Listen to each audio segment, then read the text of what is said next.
Welcome to 3 and 3. My name is Jason Weaver. Today we're going to be talking about election year, geopolitical risks, and also real estate. So election year. The average stock market return during election year is about 6%, and that's going back to World War II. And it really doesn't matter which party is currently in office. The stock market tends to focus on the current candidate's tax and fiscal policies.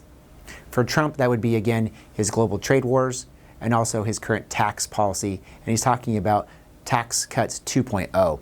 The current stock market is actually focusing in Trump 2020 victory. As you look at stock market returns during election years going back, you can see the extremes: Hoover versus Smith at a 43.6% return in 1928, and the low being Obama versus McCain in 2008 and minus 37% during the Great Recession. What stands out in my mind actually is the Reagan versus Carter, where we had a really good stock market year like we did last year at 32.4 in 1976, followed by a more muted return in 1980 of 6.3 with Reagan versus Mondale. Geopolitical risks. So the average stock market response to some type of shock is rather mild and typically short-lived. And the reaction is more severe, though, when the economic environment is weak. So currently, if you look at this, the market attention to geopolitics is rather high, especially coming off the Iran crisis. Market attention to global trade is also elevated. It's more elevated right now, actually, with Europe, and the tension's rising. But with China, with the Phase 1 trade deal being signed, things are starting to actually level out a little bit there.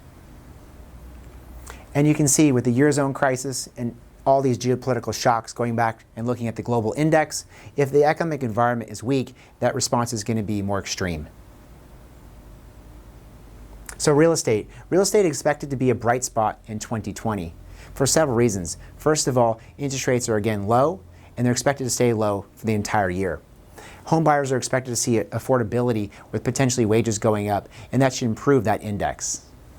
And consumer sentiment towards buying a home has been more positive, and we're seeing a rebound in housing starts based on that news. Going back to January of 2018 to November of 2019, you can see we had a dip, and that's when the Fed was raising interest rates during 2018. And since they lowered interest rates 3 times last year, and potentially you may even see a reduction sometime this year, even though they're not talking about it, housing starts have actually improved, and they're almost at the top of where they've been. Thank you again for joining us for 3 and 3.